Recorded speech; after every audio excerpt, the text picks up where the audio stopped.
Hello dear friends, my name is Mustafa and this is MK Fingerstyle Academy. In today's tutorial we're going to take a look at a fingerstyle arrangement for low G or baritone ukulele for God Rest Ye Merry Gentlemen Christmas Jingle. I've actually heard this for the first time 2 days ago when I was watching the Grinch movie on Netflix with my son. And while what I believe is the pentatonics version of it was being sung in the movie, I thought that would be really cool to play on the ukulele. So here we are 2 days later with the arrangement done and the recording published on my YouTube as you have just heard it. If you want, the music sheet is on my website or on my Patreon, and hopefully this tutorial will allow you to play this piece and enjoy it during the holiday season.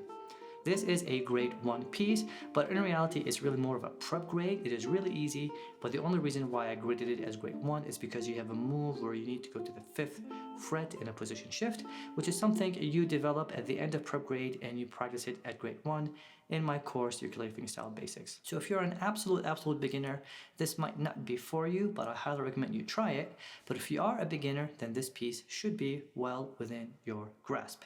Expect a week to 2 to master it. If you learned something in this video, make sure to subscribe to support the channel, and let's get started. So you start with a pickup note on the 3rd finger on the 2nd fret on the 3rd string. That's your D note, and it's a pickup, so that's beat 4, and you play.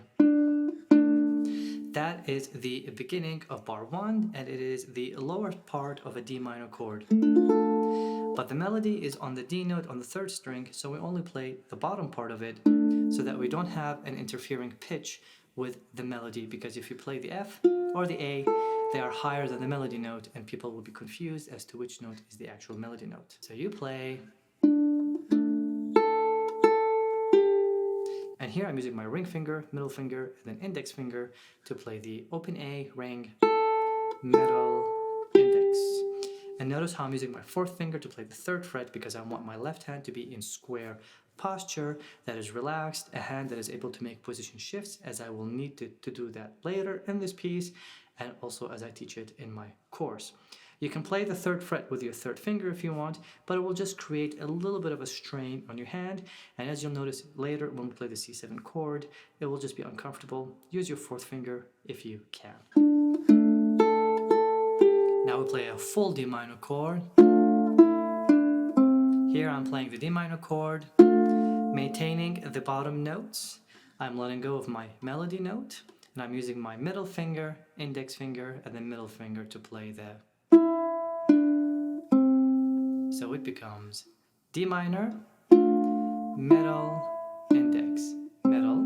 Now I'm going to play the bottom part of a B flat major chord.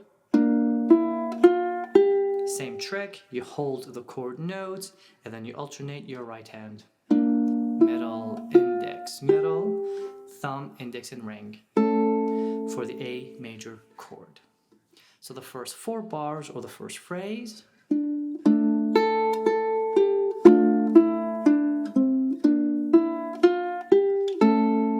Then for the next 4 bars from bar 5 to 8, it's literally the same phrase.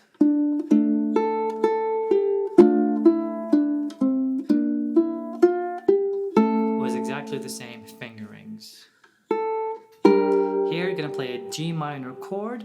You're free to use your 4th finger or your 3rd finger, but as you guessed, my preference would be the 4th finger to maintain that square posture. Here I'm just watching for alternating my right hand fingers. Index, middle, index. Notice how I'm maintaining the chord notes. Here you have to let go to play an F major chord that you're used to seeing this way, 2 0 1 0, but I'm going to skip the 2nd string and play 2 0, skip the 2nd string, 3 on the 1st string with my 4th finger.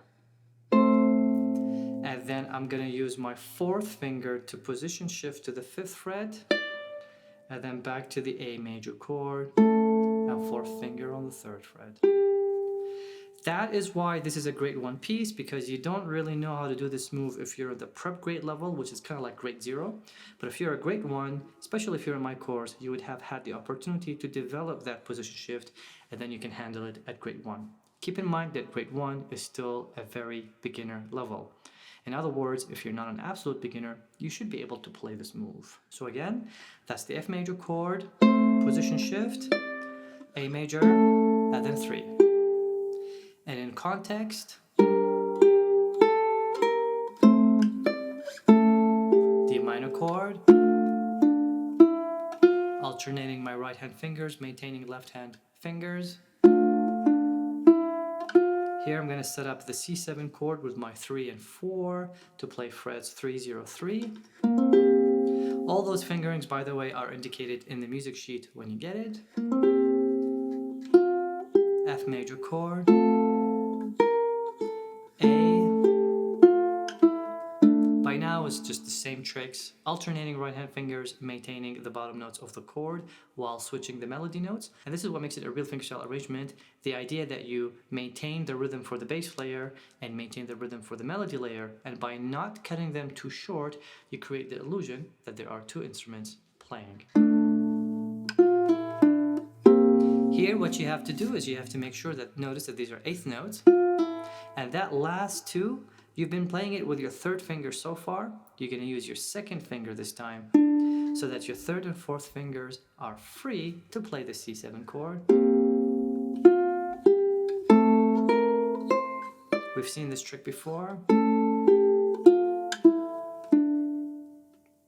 Now, the rhythm for that bar 15, I highly recommend you watch the performance to really nail it. But if you know how to count your rhythms, that's 1, 2, 3, 4, 1, 2, 3, and 4, 1, 2, 3, 4. In this tutorial, obviously, because I'm going between the bars, you can't really hear that sustained rhythm.